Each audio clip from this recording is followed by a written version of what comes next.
Salut l'équipe! Je sais, je t'en ai déjà parlé, mais je voudrais te refaire un point sur la MT55 de chez Mafel. La première chose importante, c'est qu'elle est livrée avec un rail d'1,60 m, alors que la plupart de toutes les autres machines sont livrées avec des rails d'1,40 m. Ce qui fait que chez Mafel, avec 2 rails, tu passes les 3 mètres, alors que sur les autres marques, il faut 3 rails. Elle est livrée en systénaire. Allez, on va parler un petit peu plus de la machine.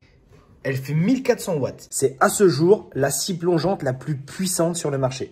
Vitesse maximale, 6250 tours minute. Ça en fait la plus rapide.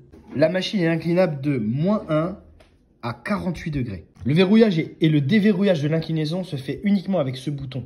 Oui, si tu regardes, derrière, tu n'en as pas. C'est important de le préciser parce que sur la plupart des machines, il y a un bouton ici et un bouton de l'autre côté. Sur la MT55, la synchronisation se fait avec la petite barre ici que tu as en dessous.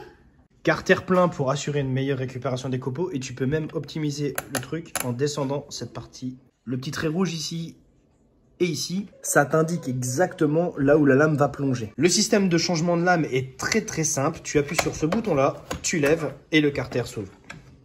À l'intérieur du carter, tu as un petit joint noir que tu vois tout le long ici.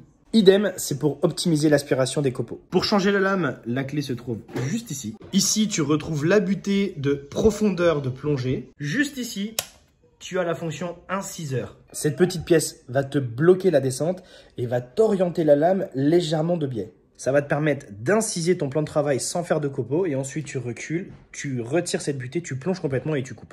Une autre chose hyper importante, ces pièces ici que tu vois là, les pièces d'inclinaison, elles ne sont pas en plastique, elles sont faites en acier sémenté. Tu peux faire autant d'inclinaison que tu veux, c'est pas une pièce d'usure.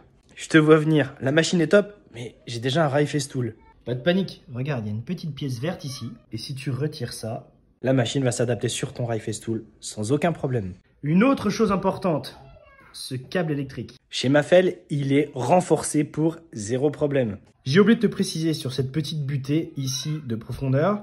Là, elle t'indique la profondeur avec rail. Et si tu retires le rail, tu descends à 57 mm. Autre point, ce plastique que tu vois là. C'est de l'ABS comme la plupart des fabricants. En revanche, ici, il est fibré à 45%. Autant te dire qu'il est très résistant. 99% de cette machine a été fabriquée en Allemagne chez Mafel. Sur le rail, tu peux bien évidemment y mettre des serre-joints pour éviter qu'il bouge. Mais chez Mafel, il existe un rail qui s'appelle l'Aérofix. Ce rail, tu vas le brancher sur un aspirateur et par dépression, il va venir se coller à la matière. Mais ça, je te ferai une vidéo là-dessus. Et la cerise sur le gâteau, c'est que cette machine-là, chez Traîneau de Caen, elle sort moins cher que sa grosse concurrente, la TS55 de chez Festool. Tout ça, ça en fait ma scie plongeante préférée sur le marché.